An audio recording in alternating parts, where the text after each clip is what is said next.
Namaskar and good afternoon to everybody, for this second session. And it's so good to be, back home. I've been on the road for almost about 45 days and, visited almost about 6 to 7 different countries. I just returned, last night, and all I can say is, Sare jahan se acha Hindustan hamara, So it's really my pleasure to be here and speaking to you all. Thanks to all the dignitaries, to all the speakers, for sharing the thoughts on India's progression.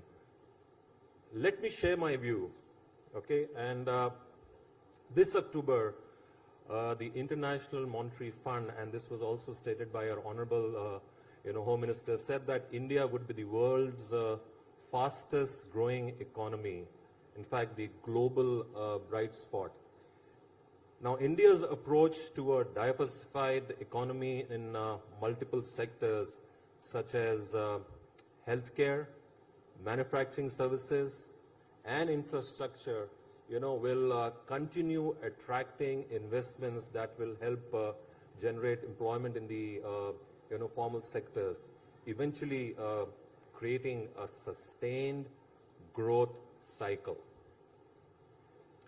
Well, you heard that the Indian government has long-term plans to make sure India becomes a more significant player both geopolitically and financially. The recent report from Morgan Stanley to re-emphasize India's potential to be the world's third largest economy by 2027, where India can add $400 million to its GDP per year. What this means is that the Indian economy is much less at risk and less exposed to the fluctuations of the global economy. And the country has a better chance of weathering any storms compared to the developed economies which are heavily exposed to the ebbs and flows of the global economy. The center's efforts to attract investment would also result in more formal sector employment and help create a sustained growth cycle. Not to forget that India's working age population is also growing. As per the CII report in 2020, about 900 million people, which is almost 67% of the total population, is in the working age group of 15 to 64, and which is expected to expand by another 100 million by 2030. Now, this implies that a whopping 24% of the incremental global workforce over the next decade will come from India. The CI report also stated that the golden period of 30 years between 2020 to 2050, where our working age population will bulge, can be an important horizontal enabler to support the growth even as the world develops. Okay. Now, we've been talking about entrepreneurship. Now, building entrepreneurship and small micro businesses in India should be a focus for the future growth. Well, I come from the direct selling industry, and the direct selling industry is one that allows people to build small businesses and allows entrepreneurs to flourish. It contributes significantly to the nation's economy amid the various adversities.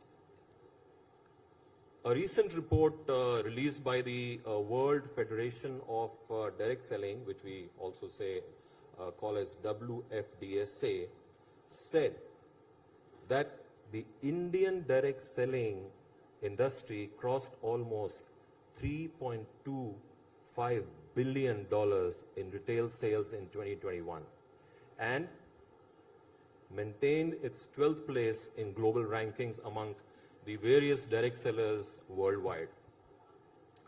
Now, ladies and gentlemen, this proves that the direct selling industry is flourishing, and it illustrates its potential with the continued growth rate, increasing at an average impressive rate of almost 12.1% year on year.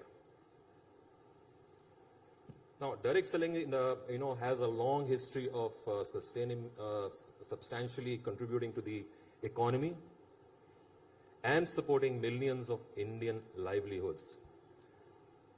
Now, aligned with the PM's vision, the direct selling industry already follows the principle of being Atmanirbhar, which is the solution for rebooting the economy in multiple years. The direct selling industry, employs nearly 6 million people. And the good news is that this number has significantly grown during the pandemic, where in many cases this industry provided as an alternative income to many families in the country. Now, this industry has a robust ecosystem for inducting and training the youth from tier 2 and tier 3 towns. It also provides an avenue for semi-skilled people, including women, and those from small towns to be employed with the least qualification and investments for their business. Most importantly, the sector can offer youth a lucrative and a secure career option, which is there for a long term. The sector has also empowered women in a significant way since its inception. There are almost 2.1 million women today who are at the heart of this industry and have gone to become successful entrepreneurs. At Herbalife Nutrition, our business model is simple. And one of the primary factors contributing to our achievements, our company and the industry as a whole are inclusive and are a true, meritocracy. Herbalife Nutrition's independent associate network allows each distributor to establish their own business with minimal investment. Every distributor is valued at Herbalife Nutrition because our gold standard protocols provide protection and transparency. With the direct selling sector now recently coming under the Consumer Protection Act of 2019, there will be an even greater opportunity to develop a comprehensive, robust, direct selling regulatory framework that will provide protections for consumers and give the certainty needed for the future investments. Well, I can say that the direct selling industry could be an ideal solution to deliver on the Atmanirbhar Abhiyan in all key aspects.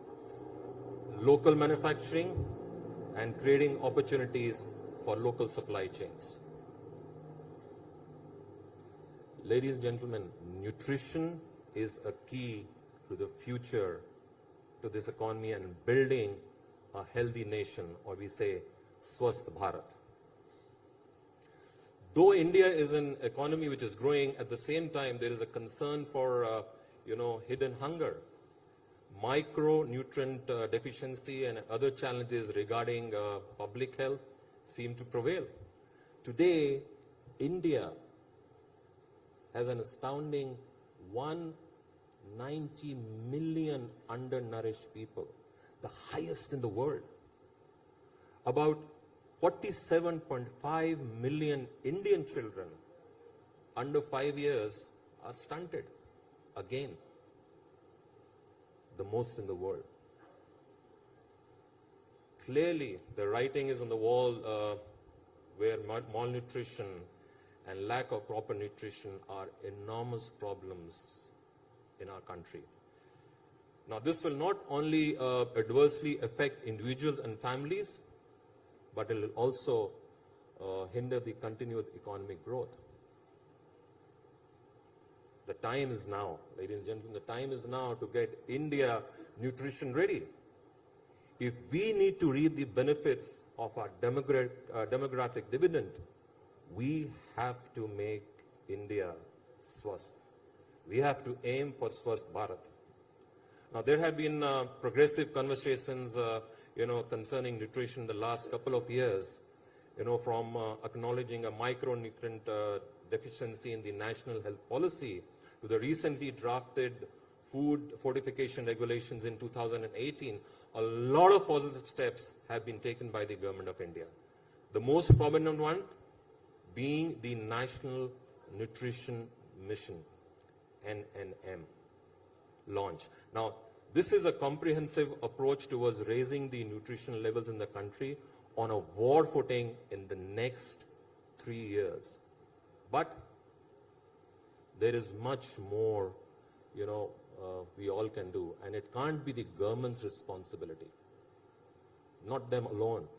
We truly believe that in the need to co-opt, cooperation, the overall ecosystem comprising corporates, academia, think tanks, industry, health experts, government organizations, NGOs, they all need to come together if we have to make India swasth. The Eat Right, India movement is one such initiative from the Government of India and the Food Safety and Standards Authority, FSSAI, to transform the country's food system to ensure safe, healthy, and sustainable food for all Indians. With FSSAI, Herbalife Nutrition has implemented the Eat Right campaign on almost 40 campuses, including state secretariats, ISRO campus, police training centers, Air Force camps, universities, colleges, and railway station canteens. Through this initiative, we have upgraded the food outlets infrastructure, trained food handlers, and enhanced the customers' awareness and skills to provide safe, healthy, and nutritious diet choices. Now, Herbalife Nutrition has also ran a series of awareness campaigns across the country to help educate individuals about the importance of eating right as a part of healthy life. And we're not going to stop here. Because as an organization, we feel highly privileged to work on such campaigns, aligning with the Government of India's vision, with its focus on building a healthy, swasth nation to support our economic growth. It is clear that our country has a huge potential, and it is already moving in the right direction. You heard, from the eminent speakers today, from an economic point of view. But if we are able to, if we have to continue to nurture this growth and ensure that the whole India can contribute and benefit from this future success, we need to ensure three things. We create the right environment for our entrepreneurs to flourish and for small and medium-sized businesses to grow as engines of our economy. We ensure that our population and economy is not held back by poor health. We recognize that this has to be a joint effort. Industry, government, NGOs, academia, and science. Collaboration is going to be the key to our success. So, ladies and gentlemen, if we can do it, I have no doubt India will be a bright spot for many years to come. So let's aim for Atmanirbhar Bharat, Swasth Bharat.